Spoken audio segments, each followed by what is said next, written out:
Get up right now, you lazy girl. The sun is already high. Mom's voice breaks into my half sleep, though what sun could there be at 5 in the morning? I force my eyes open to see her silhouette in the doorway, straight as a ramrod, with her signature pursed lips.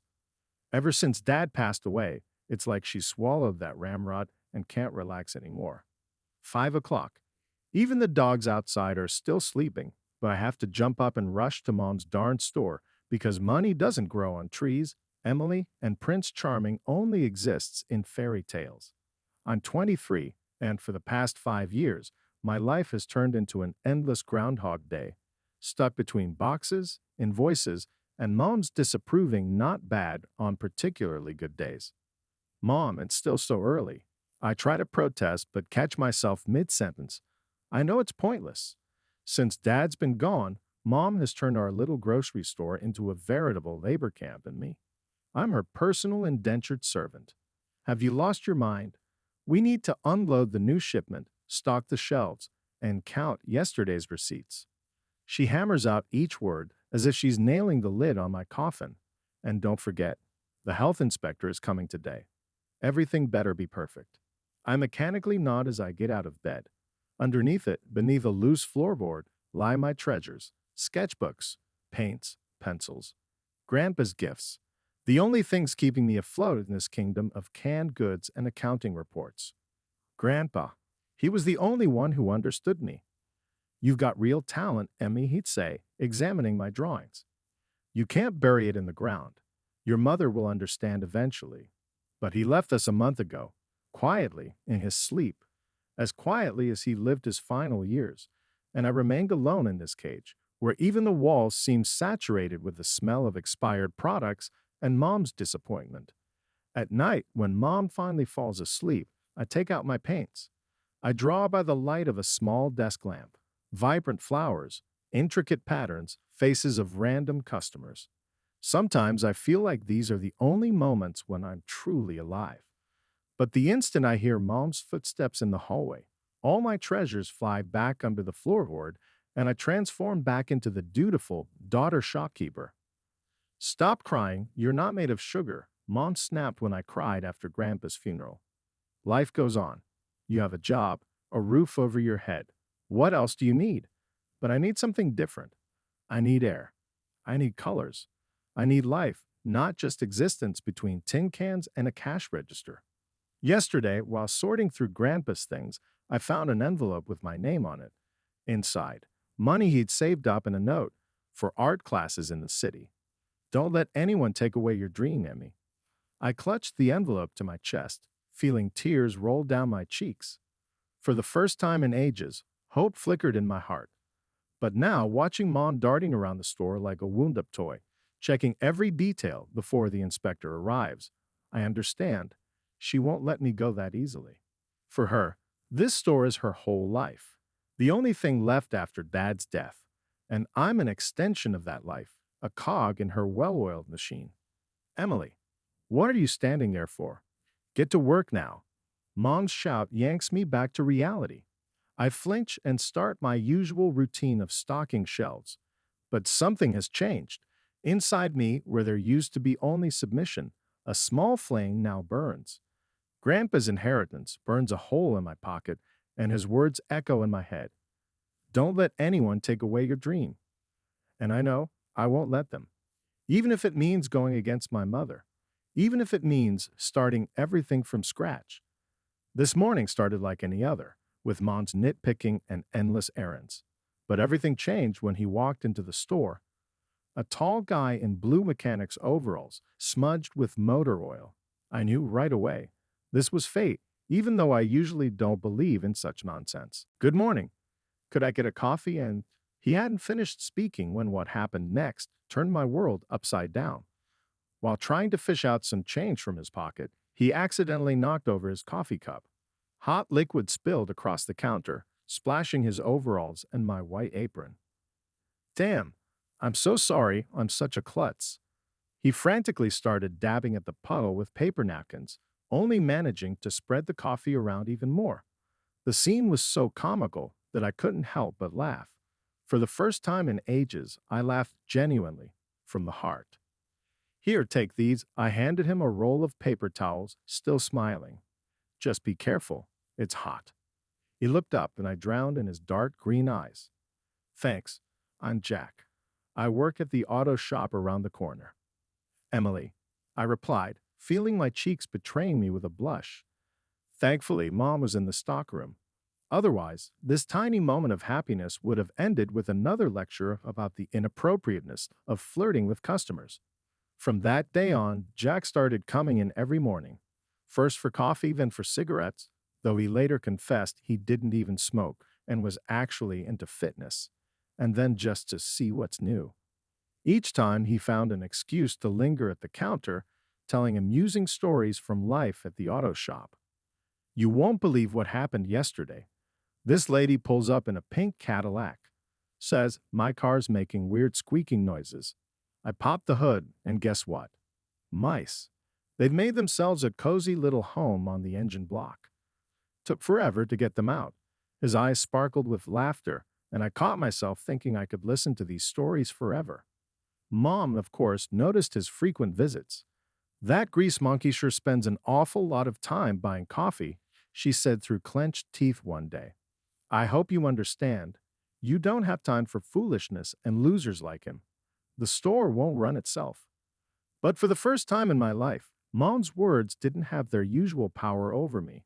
Every glance from Jack, every smile awakened something long forgotten in me, the desire to live, not just exist. I started wearing lipstick in the mornings, fixing my hair in the mirror. Even my old work uniform seemed too dreary now, and before Jack's visits, I'd secretly unbutton the top button, leaning over the counter to catch his attention as he told his stories. What's this? Jack noticed the edge of my sketchbook, peeking out from under the counter one day. I'd forgotten to hide it after my late-night drawing session. May I take a look? My heart skipped a beat. Nobody except Grandpa had ever seen my work, but something in his expression, genuine curiosity, without a hint of mockery, made me hand over the sketchbook. Holy cow! He flipped through the pages with such amazement. You'd think he was holding masterpieces of world art instead of amateur sketches. You're a real artist, Emily. Like seriously, this is some next-level stuff. Why aren't you in art school? I shrugged. Mom thinks it's a waste of time. Says I need to focus on real work. That's ridiculous. Jack closed the sketchbook with unexpected determination. You got serious talent. Hey, you know what? My aunt teaches at the art school in Seattle. Let me set up a meeting. I stood silent, not knowing how to respond. Inside, everything trembled with anticipation and fear. Then Jack suddenly leaned closer and whispered, Meet me tonight? 7 o'clock by the old oak tree behind the store. And leave the work clothes at home. I'll dress up nice too. Please, I'll be waiting. There was so much hope in his eyes that I nodded without thinking about the consequences. It wasn't until later, while stocking shelves, that it hit me. I'd agreed to a date. For the first time in my life. Me, a 23-year-old hermit, had an evening ahead with a man whose mere glance sent butterflies dancing in my stomach. Oh God, what should I wear? Just don't tell your mom, he said before leaving. I see how she looks at me, like I'm about to steal her most precious possession. If he only knew how right he was. To Mom, I really was a possession, not a daughter, but free labor, a cog in the machine of her little empire. And that machine was about to malfunction. I spent the whole day in a daze. My hands mechanically stocked shelves. My lips automatically said, Thank you for shopping with us. But in my head, only one thought kept spinning. 7 o'clock by the old oak tree. For the first time, I lied to Mom, saying I needed to stay late for an extra inventory check. She even praised me for being responsible, for the first time in ages. The oak tree welcomed me with a gentle rustle of leaves. Jack was already waiting, leaning against the trunk. He held something behind his back. I caught a glimpse of the art supply store logo before he tried to hide it, but it was too late. Don't tell me you. I started, but he was already holding out the gift, beaming like a kid on Christmas morning. It's from my aunt. He lied so unconvincingly that I couldn't help but smile. She looked at your work. I told her about your work, and she thought. Jack, I used his name for the first time, and it felt surprisingly natural. Did your non existent aunt spend a small fortune on professional art supplies? He blushed and rubbed the back of his neck. This gesture had already become so familiar to me. Well, maybe the aunt isn't exactly real, and maybe I just wanted to give you a gift. You're a real artist, Emmy, and real artists need real tools. Something shifted inside my soul at that moment. Nobody except Grandpa had ever called me an artist. To Mom, my drawings were always scribbles, mess, and waste of time. But here stood someone who not only believed in me, but was willing to invest his own money in my dream. We walked until late into the night. Jack told me about his life. It turned out his father owned the chain of auto repair shops across the state, but he chose to start from the bottom, working as a regular mechanic. Want to understand everything from the ground up, he explained. I don't like having things handed to me on a silver platter. I told him about my drawings, about Grandpa, about my dream of studying art. The words flowed freely, without fear of being mocked or misunderstood. For the first time in years, I felt like myself. Not a shopkeeper, not an obedient daughter, but just Emily, someone with dreams and the right to have them. Our evening meetings became a tradition. Every day after closing the store, I rushed to the old oak tree. We'd walk in the park, sit in a small coffee shop on the outskirts of town, or just wander the streets hand in hand. Jack brought me sketchbooks, new paints, art books, and I drew, endlessly, breathlessly, as if making up for lost years. But happiness couldn't last forever. Mom started getting suspicious. Maybe she noticed the change in my eyes. Maybe she heard something from the neighbors. She began watching me more closely, keeping me at the store later, inventing endless inventory checks. Then the unthinkable happened. One ordinary Tuesday, she decided to do an impromptu cleaning of my room. I was at the store, unpacking a new delivery, when I heard her scream. Even through the walls of the house, it sounded like an air raid siren. Mom, please listen. I tried to take her hand, to calm her down, but she pushed me away and started ripping up my drawings. Page by page, my artwork turned into confetti, carpeting the store floor with colored scraps. No more of this art nonsense. No more dates. Each word hit like a slap. You work in the store. It's the only thing putting food on our table. This is your future. And don't you dare talk back to your mother. That evening, for the first time, I didn't show up for my date with Jack. I sat locked in my room sobbing. Tears rolled down my cheeks, but inside, a decision was hardening. I would never let her control my life again. I'll never forget that morning when people in business suits walked into our store. Mom turned pale when she saw their IRS badges. And I felt the ground disappear from under my feet. Jack was there at his usual spot, drinking his coffee, watching everything unfold. Mrs. Parker, the chief inspector, removed his glasses and tiredly rubbed the bridge of his nose. The violations we've uncovered during our audit are serious enough for criminal charges. Tax evasion, double bookkeeping, undocumented employees. This isn't just fines, we're talking jail time. Mom went white as a sheet and grabbed the counter for support. I'd never seen her so lost and frightened. She darted between the shelves, trying to explain, to justify herself, but I could see she was cornered. Excuse me. Jack stepped forward, and for the first time, I saw not just a mechanic, but the son of an influential businessman. I have a proposition. My father is willing to cover all the fines and settle the matter with the IRS. But on one condition, you stop holding Emily hostage in this store. She's free to decide her own future. Stop turning your own daughter into a slave, Mrs. Parker. She's a talented artist, and she deserves to have a choice. His voice carried such conviction that even the inspector raised his eyebrows in surprise. And I heard for the first time someone openly standing up to my mother on my behalf. You.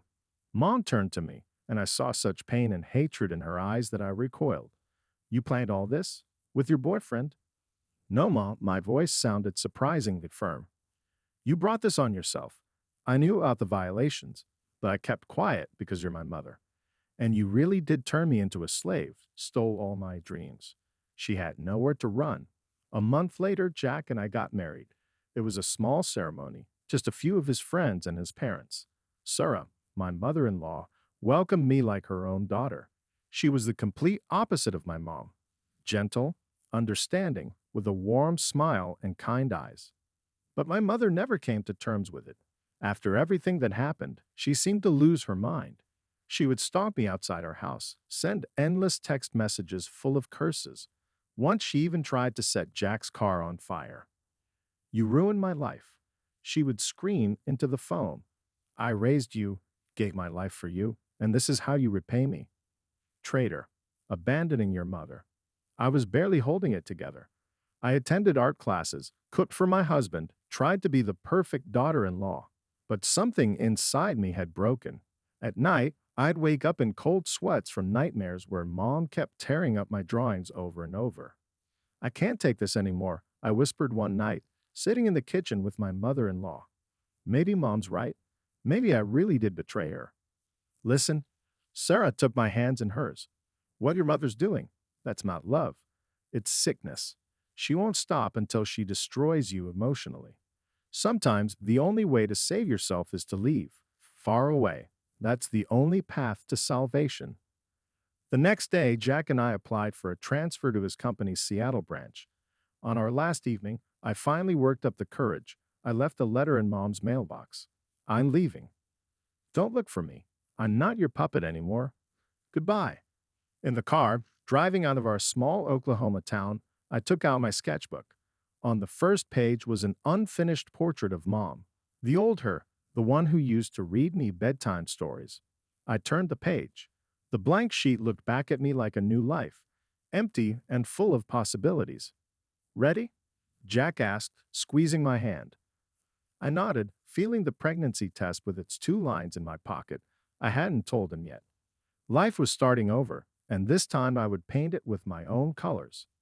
And Mom, she stayed standing at the window of her empty house, crumpling an unsent letter of apology in her hands. I learned about this later when a neighbor sent me a photo. Mom sitting on the bench near our old store, aged and gray, holding one of my childhood drawings. They say she sits there almost every day. For years later, I opened my own art studio in Seattle. Our daughter Alice is already painting with watercolors, spreading paint all over our apartment. And on the wall in my studio hangs that unfinished portrait of Mom. I never could complete it. Some wounds don't heal. Some stories remain unfinished. Recently, I received a letter, no return address, but I recognized Mom's handwriting. Inside was just a photograph, me as a little girl, holding a sketchbook, and next to me she stands, young, smiling, with flowers in her hair. On the back, 3 words, "Forgive me, daughter." I stared at the photo for a long time, then pulled out a blank canvas. Maybe it's time to finish that portrait. After all, even the deepest wounds eventually heal, leaving scars that make us stronger. I had opened the train schedule and fought hard. What do you think? Should I go back?